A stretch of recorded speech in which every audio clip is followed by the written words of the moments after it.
What is the roadmap to defeat self-sabotage, negative thinking, and learned helplessness?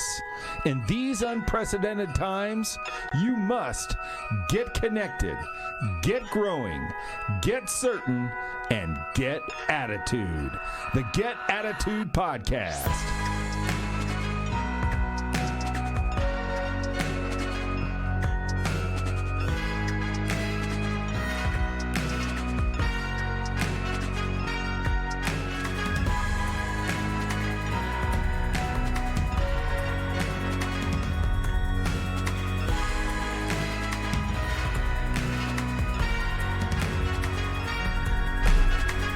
And welcome to the GAP, the Get Attitude Podcast. This is Glenn Bill, international best-selling author and keynote speaker, and your host of The Gap, here with you today in Season 2, highlighting influencers and innovators.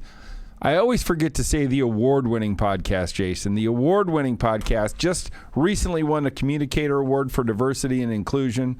So happy and thankful to the Audiovisual Arts Society who gave that to us. We got a really, really cool guest, Mr. Mark Pattison, who scales personally and professional summits. And he is the CEO and co-founder of the Pattison Group, a branding and merchandising company. And he has all kinds of very, very cool stories to tell you. He has an NFL documentary coming out literally in the next couple days. Let's go ahead and take a quick peek and listen to what is getting ready to be produced by him really in the next 2 days. Here we go. Life after football, for me, was just a very, very lonely place. I started this journey to climb the 7 summits was 10 years ago. Everest, is the highest point on Earth, and it is the pinnacle of achievement for a lot of people. We had a lot more bad weather than normal. Solid day. We've been under intense windstorm. If you make the wrong decision on Mount Everest, your body stays there forever. I found the mountains because of this tough place I was in. I didn't realize the healing that the mountains and the effect that that would have on me.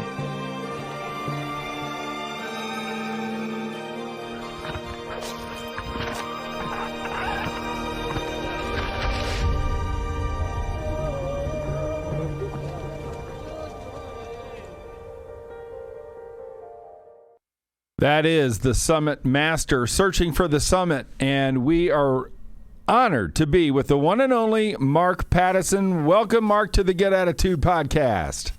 Thank you so much. Thank you so much. Great to be here. It's awesome. I've never interviewed anybody that's been to the top of Mount Everest, so we have just made history on the Gap, which is so cool.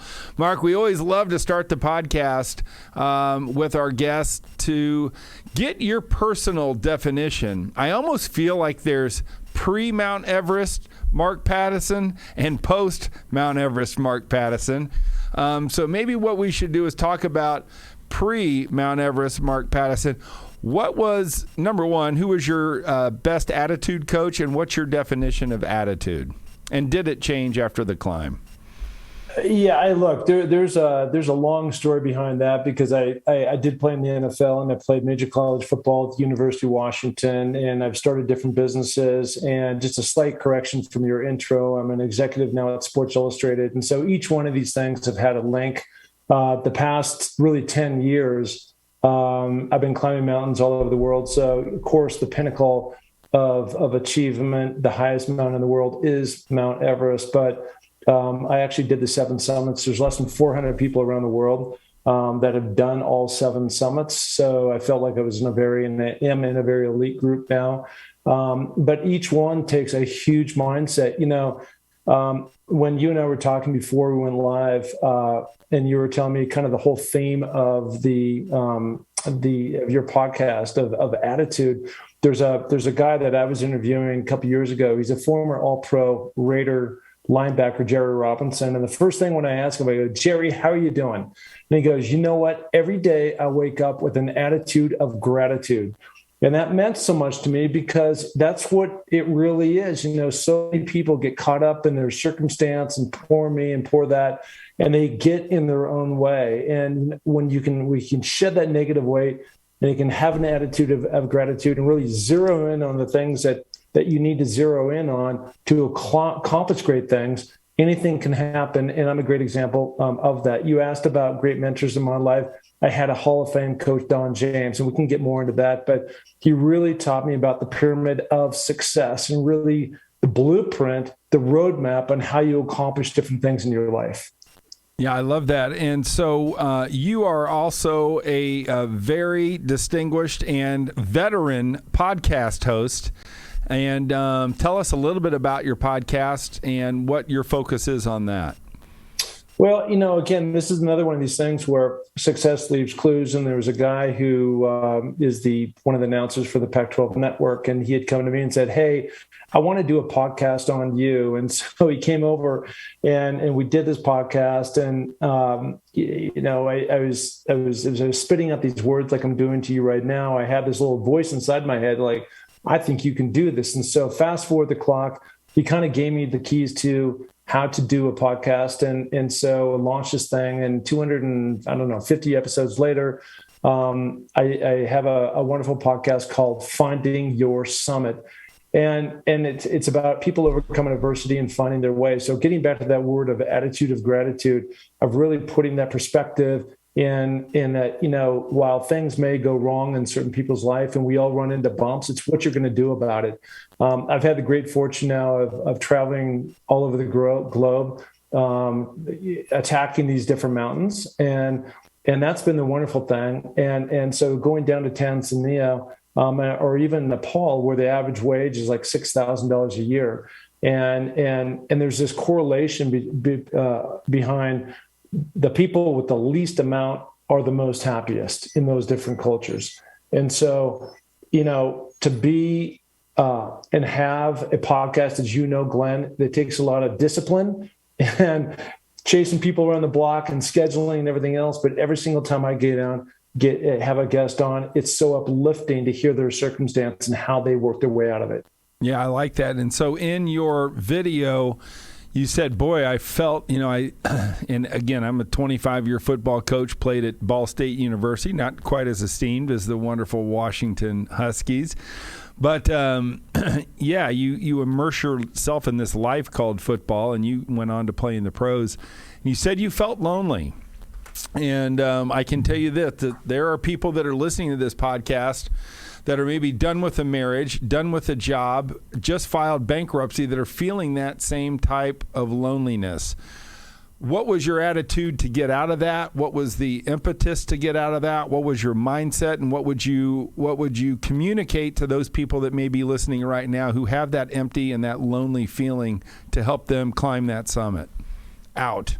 Well, it's a great question. When you go back to when you're playing professional sports, the only way, in my opinion, that you can attack being at the highest level at the University of Washington, in the Pac-10, going to the Rose Bowl multiple times, Orange Bowl, we went to bowl games every single year, and then going on into the NFL and going against Lester Hayes. And you got to be cocky, and you got to be full of attitude and sass and completely confident that you can do this job, because it's so competitive that people are trying to take that away. And then, as we were talking about, you asked the question, life happens, right? And when life happens, you get knocked off your block. And in my case, I was going through a bad relationship for a number of years. She's a wonderful lady, and we're good friends now, but she just didn't want to be married anymore. And for me, totally committed from the very beginning. It was just really hard for me to transition out of that marriage, but things happen, and you got to deal with it. And so I was really stuck in this awful place for a couple of years. And I kept asking the question. I think a lot of people ask themselves is like, how did I get here? This is like literally impossible. I was the last guy that this would ever happen to, yet it's happening to you. Right. And it doesn't matter if it's a divorce or bankruptcy, but stuff happens in your life. And one day I walked around, I don't even know if it was a shift in the stars or the moon, or I was hit by a lightning strike or something, but I said, you know what? I'm done with that, man. I'm going to shift that that question I keep asking, how did I get here, to what am I going to do about it? And when I said that, it really shifted my mindset, and I was able to get clarity to go back and really start thinking about what would really give me great joy and happiness, and what was going to give me the lift. And so I started doing some research. And I'm from Washington, Seattle, and it's very mountainous up there. And so what I discovered and what I wanted to do is try to become the first NFL player to ever climb the 7 summits, the highest peaks around the world. And so I said, you know what, I'm doing that. And from that moment on, it really gave me the cape to fly high and get after it, and it gave me a new goal. And with that goal, gave me new energy. With that new energy, gave me a new attitude. And I worked my way out of that bad space I was in, and flew off to Tanzania, and then flew off to Russia, and then flew off to Australia. I mean, every year it was kind of the goal to climb a new mountain. And so, I don't know, it just kind of gave me the lift back under my feet. And over time, I got that confidence back.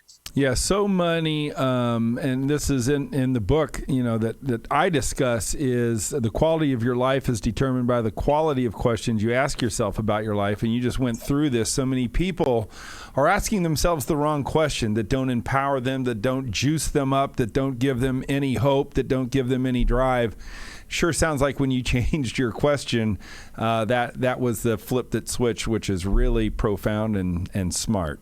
So I also want to throw one other thing, because this was just classic. So a good friend of mine, his name is Hugh Millen, and Hugh played 10 years in the NFL. He was a quarterback at the University of Washington, my quarterback. And then he went off, and we had very similar careers. He played a little bit longer. But when my daughter, who he was speaking to at the time, was about 6 years old, and now she's 25. So this is a number of years ago, 15, 20 years ago. And he comes over to the house, and he gets right down, she's only so high. And he goes, Claudette, let me ask you a riddle. What's the one thing that you're born with that you can 100% control the outcome? And so you can't control how tall you're going to be, and, what you look like, and what kind of athlete you're going to become, and things like that. If those things are set in stone, your intelligence, things like that.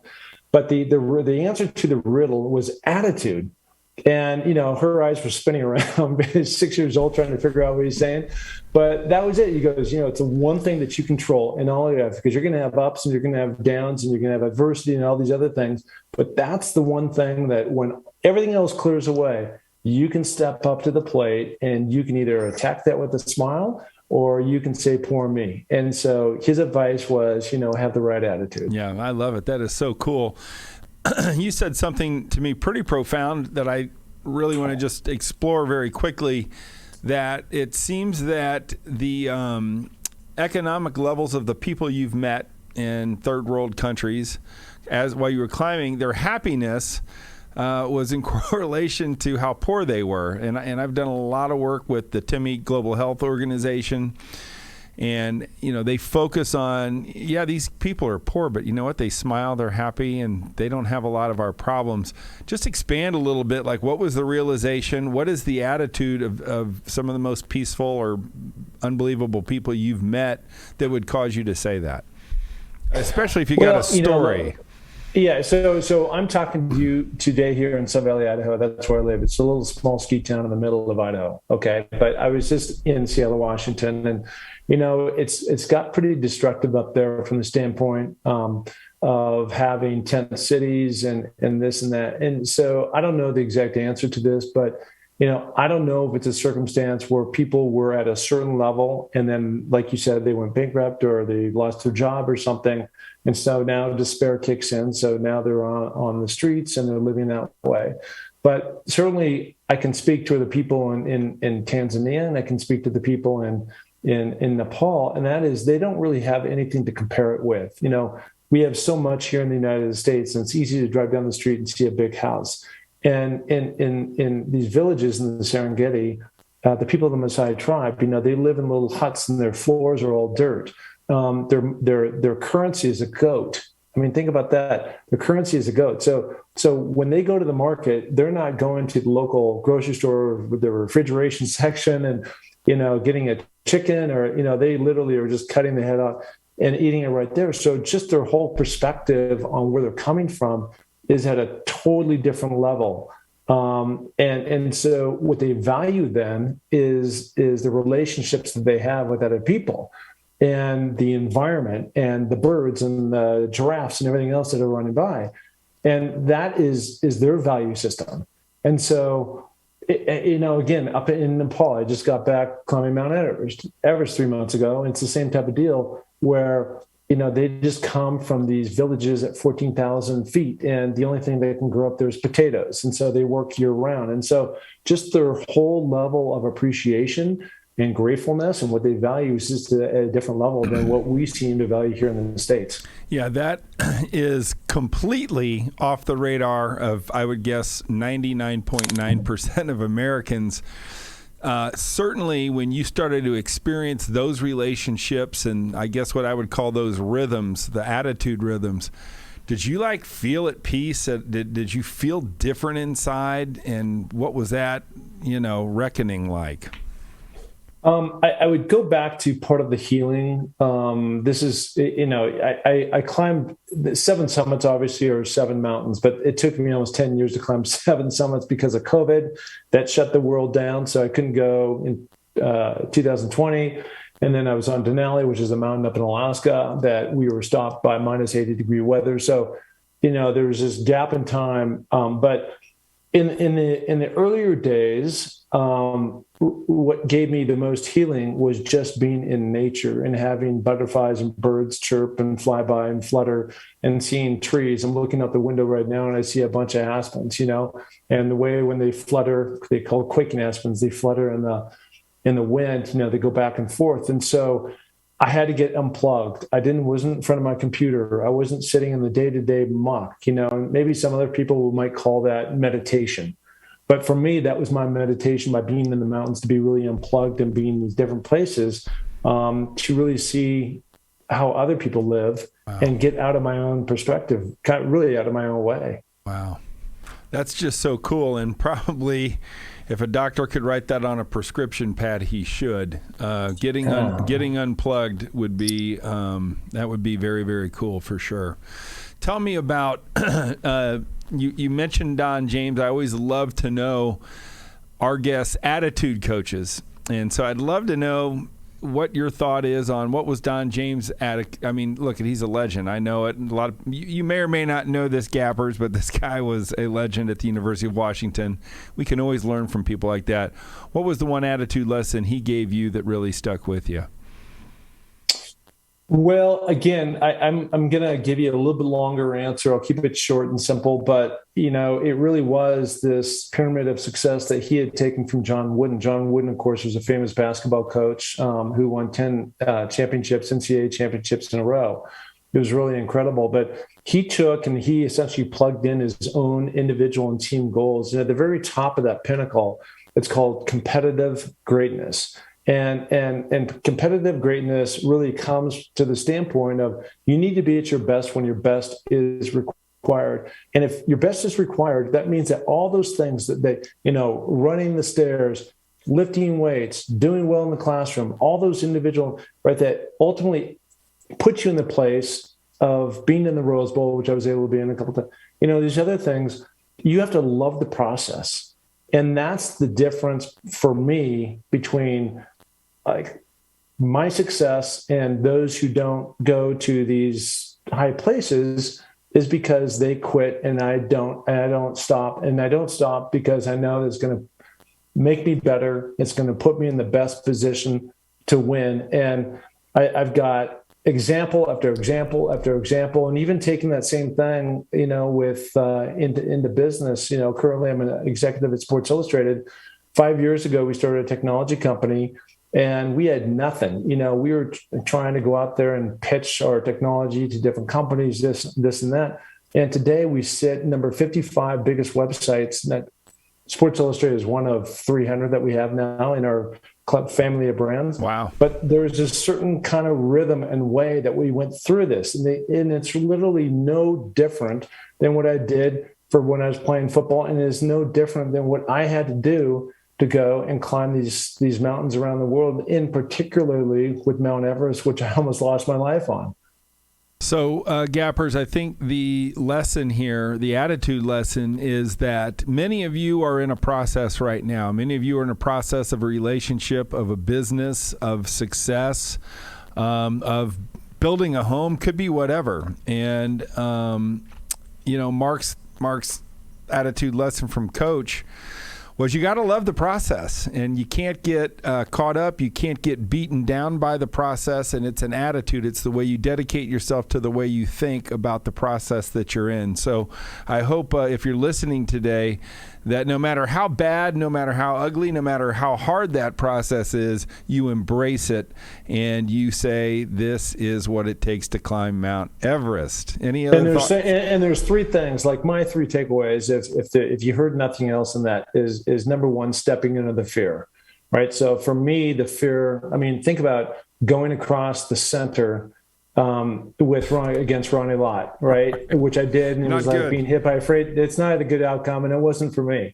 But that takes, you got to step into that fear, right? And then the second thing that a lot of people talk about doing things, but then they talk themselves out of. Second thing you have to do once you step into the fear is do that thing with daily discipline, okay?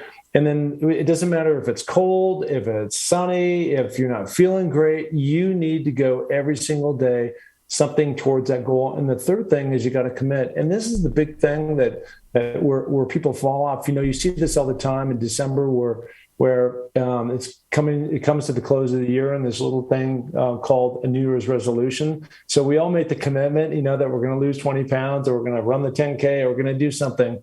And then by March, you bail out, and you just can't pay. And that's I can say this with certainty, that the difference between what I've been able to do and what others, when they don't get to the goal that they want to reach, is just a function of I've done those three things: step into the fear, daily discipline, and I don't give up. So let's talk about that. We've interviewed some unbelievable Afghan veterans that have been on the battlefield almost dead. And I know that Mount Everest has claimed the lives of many. And you just stated, I was close to death. Talk to me about, or take us through that day. And I'll listen to the story, but when you woke up, were you like, I might die today? You know what I'm saying? So I kind of want to know, what were you thinking when you woke up that day, and then take us through the story of what happened.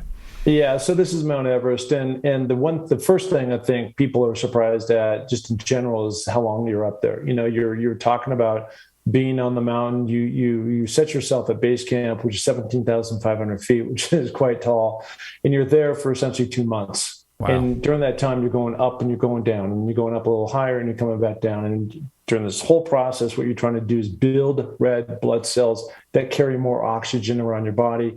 That's number one. And number two is you're waiting for the jet stream to rise. And this normally happens on the backside of May, between May 15th and May 30th. And there's never a guarantee. Like in our case, there was 1 day window, because in front of that and behind that, we were caught in a cyclone. Wow. So answering your question, when we finally were ready to go, and by the way, Camp 4 in Mount Everest, 26,500 feet, looks like an absolute war zone. It's torn up. There's stuff everywhere. And it's no place that anybody wants to live. It's actually called the death zone. Wow. And so we went to sleep on the night of the 22nd of May. And now this is like 7 o'clock, and you wake up. The idea was to wake up around 11:30 on the 22nd with the goal of leaving camp around 12:30. So now you're technically on the 23rd of May, and they forgot to wake up our tent, and that's a whole nother story. But that's what happened, and so we had about 20 minutes to get ready, and that's no way to prepare for anything. And I really hadn't eaten in about 3 days. And I hadn't eaten because we were locked in a cyclone. And we were eating this freeze-dried food, and it just wasn't going down and sitting well with me. And so I didn't have that much energy. So all of a sudden, it's chop, chop, get out of bed. We pop out, and there's this strong windstorm with going sideways, left to right, with all kinds of ice particles. And so it went into my left eye, and within an hour, I went snowblind in my left eye. Oh my! And so that was number one. Number two is you can't even begin to imagine how steep it is all the way to the top of Mount Everest, from really the whole mountain, but from Camp 4 up to the top and coming back down. And with somebody not eating in 3 days and you have no energy, I struggled the whole time that I was there. And so I finally got to the top. And meanwhile, as I was getting to the top, I was stepping over dead bodies. And one of those dead bodies was my tent mate from Antarctica, Don Cash, that we had climbed a mountain down in Antarctica called Mount Vincent in 2019. And then he was part of that big long line that a lot of people saw in 2019. And unfortunately, he was a casualty, but it's pretty surreal when you're stepping over somebody that you actually know. But I made it to the top 9 hours later, and I was just absolutely gassed. And this is a place where a lot of people think you've got the cameras out and you're fired up and you're, like giving some kind of emotional tribute or something. But I was just like, oh my God, now I've got to go all the way back down. Yeah. And so I was up there about 45 minutes, which is probably too long, but nonetheless, I got going. And then on my way down, I ran out of oxygen. So it was just one thing after another. I was exposed out there a total of 18 hours. Wow. I thought I would be out there for like 10, 11, 12. And, for somebody that's not eating, I was surviving on these little hard candies, right, and not drinking as much water as I needed. And it just had no energy. And so it was all I could do to get off that mountain. That is so an amazing story. We are here with Mark Pattison, who's an executive at Sports Illustrated. And you can go to markpattisonnfl.com. That is his website, markpattisonnfl.com. And he has, for better purposes, I believe it's a 30 for 30, or it's a very well-produced video. Is it a 30-minute video, Mark? Yeah, so the NFL came to me in January and said, "Hey, we'd love to do a documentary on you." And I said, great. And so they came out a big film crew, and so they weren't allowed to go to Nepal because of the COVID that it hit. So it shut everything down. Just security, NFL protocols weren't allowing anybody out of the United States. So they equipped me with GoPros and everything. So I did a lot of the coverage on the mountain, which was hard at times to concentrate on that type of thing when you're at your wit's end, right? Right. But now they put it all together. The one thing about the NFL, and you probably know this, and just like ESPN does a wonderful job as well with their 30/30s, is there's such great storytellers. So this isn't a story about me climbing a mountain.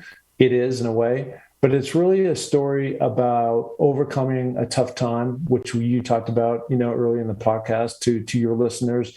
My daughter has epilepsy, and so I dedicated my climb to my daughter, Amelia. We actually set up a campaign called Amelia's Everest, and within Amelia's Everest, all proceeds to that go to an organization here in Sun Valley called Higher Ground. And so when this movie finally came out, we said, you know what, let's create an opportunity, right? Let's pay it forward. And so we're showing it here at the main theater in Sun Valley, Idaho, on this Thursday, the 23rd at 7 p.m. Mountain Time. And all the ticket sales go 100% to Higher Ground. And we brought in the sponsor, Wonderment. Good. And what's that? I was going to say, Jason's putting it up on our screen now. We have a lot of live viewers right now, but it is up there. It's on the website, Mark Pattison. They're doing good. And there's a couple red bars. If you click, you can watch it and you can donate and you can buy a ticket, correct? Well, you can buy the ticket, and the ticket goes to again, Higher Ground. And if you were someplace beyond, outside of Sun Valley, Idaho, which I'm sure a lot of your viewers are, you can actually live stream it. So they'll send you a link the day it's like a YouTube type link that when the show starts, and not just this 30 minutes, we've also got a country western star that's coming in to sing, and we've got some highlights coming from Higher Ground. So again, I'm really trying not to make this about me. I'm really trying to, how can I serve and other people serve others when they've had a little bit of success and they can pay it forward. Yeah, I love that. That's the attitude, brother. Talk to us real quick about Higher Ground. What is Higher Ground? If people wanted to support Higher Ground, where would they go to find that? Yeah, you can find it on my website. Again, I've got all the buttons there. Okay, again, everything cool. goes to them. But, essentially what Higher Ground is bringing mostly military veterans over to Sun Valley. They also have offices in New York and LA, but it's really interactive and empowerment therapy. So it's great always to give to these different organizations that need it. And you send your money, and that's that. And maybe there's medicines or supplies or something. But in this case, they actually bring these veterans here to Sun Valley, and they take them out and they have them whitewater raft, fly fish, mountain bike, snow ski, things like that. And so, talk about confidence being down. And when you have your arms or legs or you've got PTSD, you lose that confidence. So it's by doing these different sports that it's really trying to empower these different athletes so that they can have that can-do attitude. I love that. And so, Gappers, if you have a service member in your family and your friend and your chain or whatever, and they could use a boost, they could use a lift, they could use a new perspective. Higher Ground is something that you would want to put them in. We just got done in his podcast. I think you're going to laugh. Rob Jones was right before you, ran 31 marathons in 31 days with no legs. He was above the knee double amputee. He was our last guest. He's actually the guy that's on this week. And Rob's amazing. So what you just said mirrored so much of the goodness that has come out of what he's learned, and the fact that you're at Higher Ground doing that. He would, and I'm going to put him in touch with you guys too. Yeah, he will tell you that it was seeing others doing things that enabled him to become a Paralympic athlete, as well as do 31 marathons in 31 days. So such a great, I'm going to make sure we put you two together, which is good. Okay. So Mark, you've been awesome. We always finish our interviews by walking you through your life. Now we're heavily edited, and if you don't, I'm sure you're going to be just fine because you're a professional speaker. I know that you love to do keynotes. I've seen plenty of video on you. So we're just going to roll with this, and we call this Knowledge Through the Decades. And I'm going to ask you what your attitude lesson in your life was at different ages in your life. And the first place we start is birth. Now, I know you probably don't remember being born, but maybe when little Amelia was born, you remember the attitude lesson of new life and of birth. What would you say the attitude lesson of coming out to the world is? I think for me, it was wonderment. I really did live in kind of a leave it to beaver. My parents were both school teachers. We didn't go on any fancy trips, but because there wasn't cell phones, 50,000 TV channels, the internet, these other things, I spent all my time in a playground playing with my buddies, football, basketball, and baseball. I love it. Wonderment as you come out. Now, both of your folks were teachers. That's pretty cool. I always love to ask this. What about your grandparents? Did you have a special bond with any one of your grandparents? What was their attitude and what did they do? My grandfather in particular, on my mother's side, I was pretty tight with. He owned some hotels and some restaurants in Seattle, and was a big Washington booster.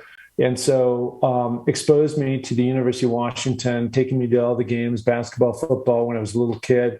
And then later became a horseman. He owned a bunch of horses in the state of Washington. And he actually named one of his thoroughbreds after me, called Flanker 19. I was a wide receiver. So, I was very grateful for that.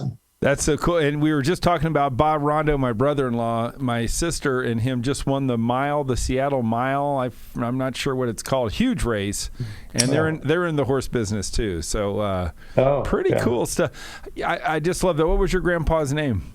His name was Les Brainerd, and your brother-in-law, Bob Rondo, would know him. Okay, Les Brainerd. I'm going to go ahead and bring that up to him. How cool is that? Yeah. All right, now I want you to think about when you were 10 years old, put you at around fourth grade. Let them know if you remember who your teacher was. We can give her a shout-out. And what was your attitude lesson as a 10-year-old? My teacher at that time was a guy named Willie Pugh. And Willie Pugh had a very funny way of teaching. I was at a little private school that didn't cost very much. And I think, those are kind of getting into the awkward years a little bit, because you're starting to figure out girls and as you kind of move from fourth grade, obviously, once you get into eighth, ninth grade, you're moving into high school. So that kind of whole decade, man, was really cool. It was, I had a great high school experience. I had a great junior high experience. Cool. So if you remember being 10, what was the attitude? What attitude did you possess? Was there a lesson? Were you ever bullied? Was there a point when you were 10 you said, I need to change my attitude or check something? What was the lesson there for you? Do you remember any lessons back then? I was so obsessed with the word play that was just dominated my mind all the time. I was a classic gym rat, right? Anytime I could get into the gym, I could be on the field. Obviously it rained a lot in Seattle, and I'd be out there in a T-shirt. My mom used to open the door and scream out the back window, dinner, and I'd come off the playfield. And that's really, I was never into drugs and alcohol and all those things. It's just work out, pick up a game. And it really, I think, has helped fuel that drive, although I didn't need that. So the interesting thing, and maybe this is the next thing you're coming at, but everything was going great until I hit, as a freshman. I was probably 18 years old, and I went to the University of Washington, and I never really had to work for anything. So it was really the first time I had to make a choice. Which door do I want to go through, door A or door B? I mean, literally a change had a profound effect on my life, because I was going nowhere. I didn't understand the whole pyramid of success and what it took to work. And I didn't have the body to play in the league and all these things. And so, just the choice of choosing what direction that I want to take my life. And I chose the right door, and it's had an amazing, and the best thing that ever happened to me is I had to go through about 3 years of dark times before I ever saw the light. But once the light hit, I was in a position to actually take that on. I'm going to let you blend 10 and 20. I think you answered 20 for us, which is this thing of choice. But let's go down the rabbit hole just a little bit. When you say dark times, what were the dark times that you were facing? What were the challenges out there? What was your attitude, and then how did you get out of it? Because we all go through dark times. Everybody that's listening here has been through dark times, and now is an opportunity. We look at this guy, he went to the NFL, he went to Washington, he's climbing Mount Everest, but you know what? His life wasn't perfect. He had some dark times. He had some self-doubt. Just share with us a little bit about what that was and how you got out of it. Well, as a freshman in particular, when you go from really in football, I dominated for that time in that region and that sport. I, was just better than everybody, and it just came. I was the player of the state. It came very easy to me, but yet I never really worked at it other than being the gym rat. But I didn't know the fundamentals that you need to go through. And so when you're used to being kind of the star, and all of a sudden you're nobody, and you're looking out on the field, and everybody has been the all whatever, right, wherever they came from, right? Yes. And now it becomes the difference of what are you going to do about it, and how are you going to separate yourself from the pack? And this is the one interesting lesson that I've learned over life, and that is this: is that by going through and doing the pyramid of success and doing the daily discipline and never giving up and always committing and there was no certainty on the other end. A plus B didn't equal C. Yeah. Like, just because I did all these things, and typically, if you know the recruiting model, you played football at Ball State, if they bring in 25 different people, 8 people, the math isn't exactly right, but eight of the guys are starters, they're the stars, 8 are backups, and 8 are going to fade out of the program. They transfer, they break their leg, they get in the drugs, something happens. Yeah. And so you do that, if you do the math on all this and you go over 4 or 5 years, you have a winning program. And that's the way that goes. And so, again, just because I was doing all this didn't mean, but then, 4 years later, I redshirted in there. And 4 years later, we're playing Michigan at home, and we find ourselves down by 2 touchdowns. And we come back in the fourth quarter, and now it's the final 16 seconds of the game, and I'm playing. And, to be at your best when your best was required, I had practiced fade routes and and in my sleep and on the playground and during practice, and my number got called, and I jumped up over this guy and hauled in the touchdown. We won the game. I ended up on Sports Illustrated. There you go. It was amazing, and so that kind of set my course. From the coach's standpoint, this guy can handle pressure. But it took me 3.5, 4 years just to get to that point. And so all the dark times I went through all counted as part of the chits towards what I needed to do and be in the right place at the right time. And that was at the big house you did that? Well, the next year that was in Husky Stadium, and the next year we went back and played the Michigan in the big house, and I went for 73 yards and a touchdown. I like it. So I think the point of the story, Gappers, on that very simply is you may be in a 3-year battle. You may only be in 2 years and 2 months of that battle, but your day of reckoning is coming, and if you just got to stick with it, that seems to be the message, and it seems to be consistent with what a mountain climber and somebody of your ilk might say. Let's go to age 30. I'd love to know if you remember turning 30. Were you married? Did you have any kids? What was going on with you at 30, and what was your attitude lesson you learned at 30? Well, I think 30 for a lot of people, well, for me at least, it was we're transitioning out of the NFL at 29. Now I'm getting married around 30, and we're starting that life, right? And so now I'm trying to build. I was at my own. This is going back to the original comment that you made in the opening about my branding company. I did have a branding company back in the day. And that went quite well for a number of years. It took me kind of probably 2 years. I was really disillusioned. And after playing football for such a long time, and then you go off the cliff, and now what, right? And that was a tough transition for me. And again, going back to 2 years of dark times, that's a long time to have dark times, right? Yeah. And so, but I got my juice, my momentum going again. I started this, and then life started to happen. And ended up having 2 girls, and they're amazing. And you think you're on your way, and you're doing this and doing that, and a number of years later, maybe we're getting in the 40s. I don't want to jump the gun too far, but that's what was happening. During the 30s, it was really that build phase, and having kids. Yeah, build and reinvent, right? And so that was going on, and then boom. 40 hits. Tell me what's going on, and what's your attitude lesson when 40 hit you? 40 was a lot of transition, man, and that was kind of entering into the place, within the marriage, having a lot of bumps and bruises, and where is this going to go? We had moved to Seattle, where I knew everybody. She had known everybody. She wanted to go back to California, which is where we'd moved from. And so I went back down there, found a really lonely place. I didn't know anybody. And, when you're going through a tough time and there's nobody to turn to and talk to, it can be pretty hollow. And I was also in that place where I don't think I was vulnerable enough to reach out to people and say, what, things aren't perfect. And, this marriage is in jeopardy. And that's something that I had to learn kind of the hard way of. There's lots of folks out there that are really compassionate. And a lot of those same people were in the same position that I was in, but nobody was willing to really talk about it. Right. And so that was a really valuable lesson to me. But the transition of starting kind of the downward spiral, personally, and like, how is this all going to play out? And that's where, when we talked about early in the program, how did I get here?